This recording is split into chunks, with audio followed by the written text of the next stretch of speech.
Alright, chat, we are back. We are doing some summons on Tyr, who just dropped for the Part 2 event for the Spring Festival, which is kind of just looking like a Ragnarok Festival, right? Because we had Hela in the first half, and now we have Tyr.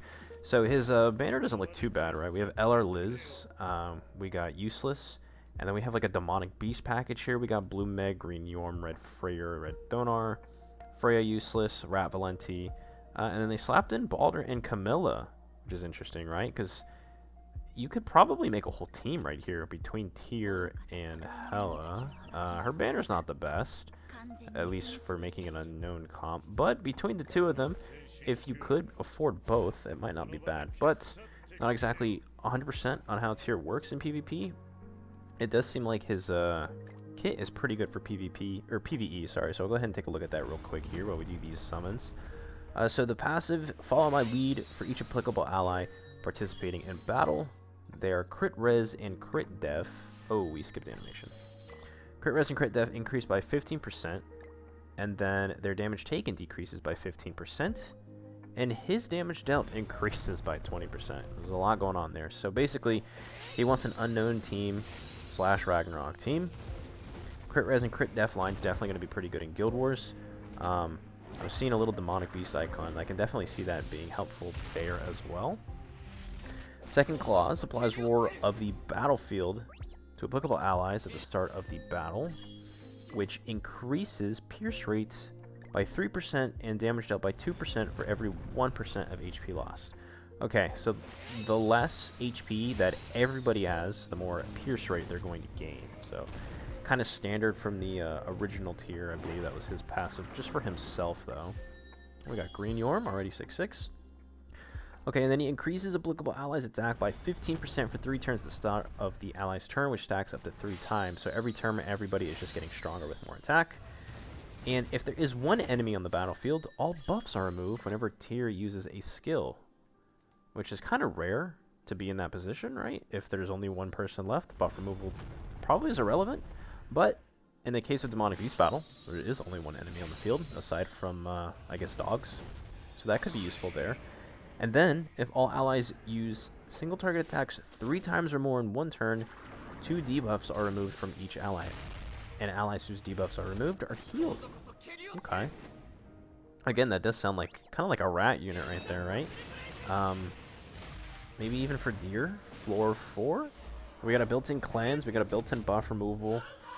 We got an attack boost, pierce rate for every HP loss, crit res, crit def increase. That's pretty strong. Unity is the same, increases crit defense of whoever we are linked to. And then his skills, we have a single target amplify. It's been a while since we saw that. That's like a year 1 skill right there. Single target rampage. Ooh, we got a Balder. Let's go. Single target rampage, which is triple pierce rates and plus 80% attack when using a skill. So double single target. So no weak points built into this man, which means he's not going to be a very good farming unit, but again, he does kind of pair well in terms of any kind of Demonic Beast thing, especially with like Xion, because she likes the single target attacks. And then next up is Meteor Strike, which is his AoE ult, increases attack related for 2 turns, and then deals sever damage. Great, so that's the same, obviously.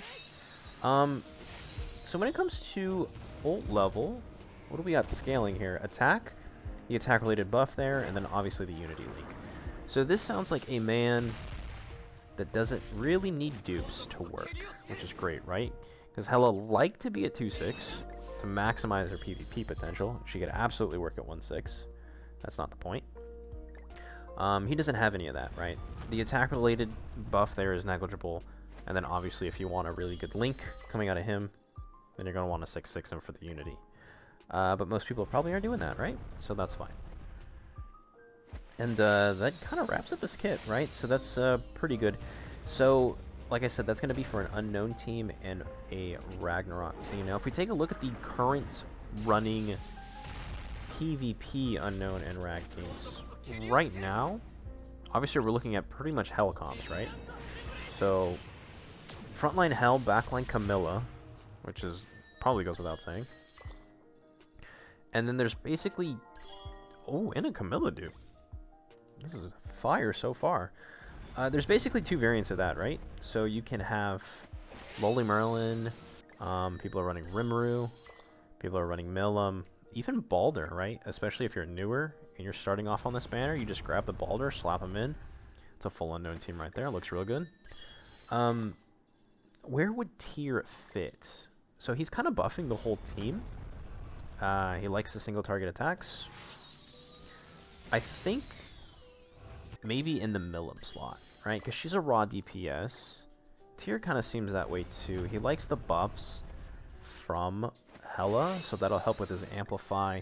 Merlin, passive buffing, I think it's just going to be much, much better than Milim there. So, I mean, we could see Hela, Tyr, Merlin, Camilla, or instead of Camilla, Nanashi. And then probably if you don't have Merlin, which newer players might not, then that becomes a flexible slot of like Balder, Rimuru, Milim, something like that. And that's kind of like the best team right now. Even before Tyr. I'm not sure if Tyr shakes the team up too much, but they've been putting in work. They're probably a little better than Angels and Demons, to be honest. Demons kind of dropped down a little bit in the ranks there. And yeah, Unknowns are back on top.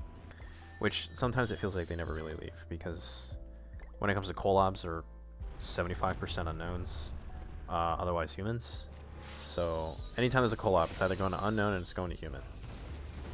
And then if it doesn't go to one, the other is going to get support within like the next month. So that's pretty much that for the PvP meta and his kids. We are wrapping up the summons here. We got an eye flash. Take a look at this real quick.